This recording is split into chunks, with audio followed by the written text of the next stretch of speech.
it's really worth it to just pop over here, maybe right after setting your level lines, or maybe even right after saving the file.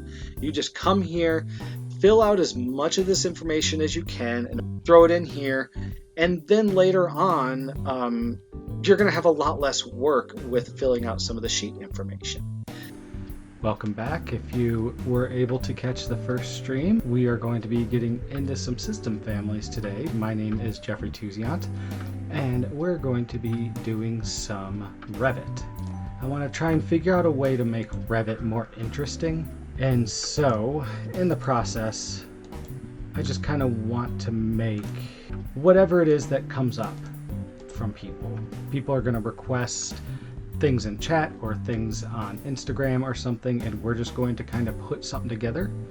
In the process, we're going to learn tools. I'm going to do bottom right screen for now, just because I don't want any of the tools in the top being covered by me, because I am not the highlight of this video. Beautiful Revit is. So again, thank you for joining. We're going to go ahead and get started. So in the last stream, I went over my preferred ways to go over starting Revit and getting the model going, setting some elevations, setting certain boundaries. And today I just kind of wanted to just focus on the importance of systems families. I believe this was the last model we were working in. We had a couple different things going. I'm just going to grab everything. And I'm confident to do a drag box over everything here and just pull it down, because I didn't build anything that isn't connected to these walls, like roofs or decks or anything like that. So I'm just going to grab this, get this in the middle so I don't have to deal with resetting our elevations, locations, and possibly having the building be cut out. We've got walls started. I'm going to go a little bit more into walls, but let's just go ahead and just do systems families in general. Most of the systems families you can see just in the top architecture tab here. I've got some walls in. I'm going to go ahead and throw in some floors as I clicked on ceiling. So when you start the floor tool, by default, the type is going to be a generic one. As I mentioned last time, I don't prefer generic families. I prefer to work with one of the ones that has some type of system in it, because it's going to have numbers and values in it that are a little bit easier to work with, more accurate with combining to each other. I'll eventually get into the function layers at one point, either in floors or walls or roofs. Those are all three really good systems families to talk about with that. And then maybe even a wall, ceiling, roof, wall section is going to be a good time to talk about those too, because these numbers on the left are not necessarily just a way to list out the layers. They are actually, these numbers actually matter. I'm going to go back to the regular floor tool, and I'm going to see that I've got my drawing options over here. For most boundary-based tools like this, you are going to get pretty typical drawing tools here. So I'm just going to go ahead and start with the pick wall tool, and have the extend into walls going, because the pick wall is going to be nice for when I move the walls, and the extend into wall to core is going to make sure that the wall is setting to the correct boundary. So it's not just arbitrarily placing inside of the wall, it is placing on the outer part of the core, which, if I didn't mention last time, core is going to be a very interchangeable word for studs. So they're going to be your metal studs, they're going to be your wood studs, they can be CMU blocks, they can be brick if the brick in the wall are structural, but core is usually pretty interchangeable with stud. So we're going to see that come up a lot with Revit.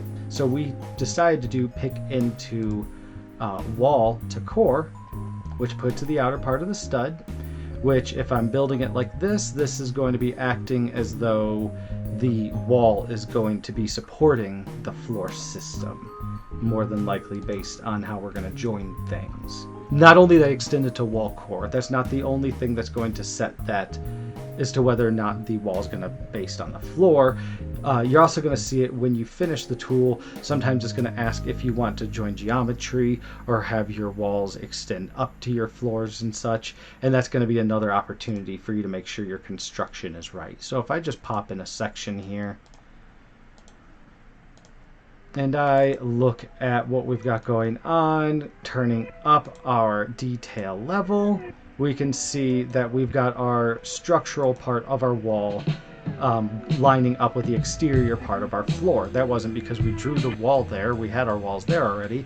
It's because when we drew our floors, we told them to pick these walls, and we told it to extend into the core, and that's why the exterior part of the floor lined up with the exterior part of the wall. And if I click this wall and move it to the left, you'll see that because we join these two by doing the pick wall tool, that's going to automatically join those two, and that's going to make them extend into each other like that. I wanted to point out, many people have problems with clicking on one of the items inside of Revit because, like this floor, you don't necessarily see the floor.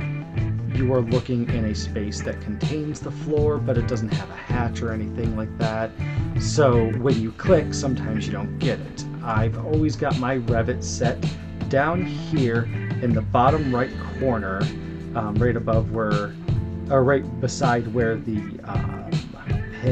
lock pen tool is and such. This is going to be a button that's helpful. It's going to let you choose surfaces, choose faces. I'm going to say this for many of the tools, that having it on or off isn't necessarily right or wrong. It's going to be contextual to what you want. If I'm picking a bunch of walls, I might want to have this off because I'm not wanting to select faces. I'm going to make sure that the wall is automatically snapping to the walls that I'm wanting. But if I'm wanting to select faces like windows or floors or doors or something that might not have a hatch on it, it is helpful to know that you can turn that on, and that's going to help you select faces without hatches.